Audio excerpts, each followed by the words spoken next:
ପସ୍ତାଉଛନ୍ତି ବିଜେଡିର ତୁଙ୍ଗ ନେତା ବବି ଦାସ। ଧର୍ମେନ୍ଦ୍ରଙ୍କ ସହ ଲଢ଼ିବା ପରେ କରିଦେଲେ ବଡ଼ ଭୁଲ। ଏବେ ପାୱାରଲେସ୍ ହୋଇଯାଇଛନ୍ତି ବବି ଦାସ।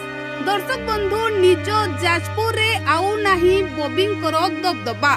ଏବେ ବବିଙ୍କୁ ଘାରିଛି ସଂଗଠନ ଚିନ୍ତା। ଯେଉଁ ରାସ୍ତାରେ ଚାଲିଗଲେ ପଛରେ ଧାଡ଼ି ସୃଷ୍ଟି ହେଉଥିଲା, ଏବେ ସେଠାରେ ବିଜେପି କରୁଛି କମ୍ପମାନ।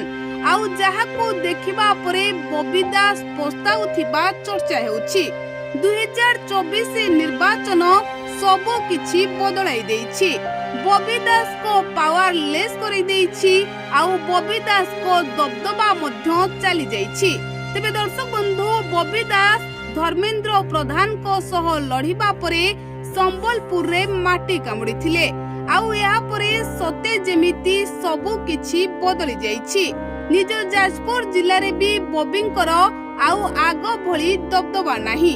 ଏବେ ଚାରିଆଡେ ଗେରୁଆ ଗେରୁଆ ଦିଶୁଥିବା ବେଳେ ବବିଙ୍କ ଗଡ଼ରେ ଏବେ କମ୍ପମାନ ସୃଷ୍ଟି କରୁଛି ଶାସକ ଦଳ ବିଜେପି। ଆଉ ଯାହାକୁ ନେଇ ଲୋକେ କହୁଛନ୍ତି ବବି ଦାସ ଏବେ ପସ୍ତାଉଥିବେ।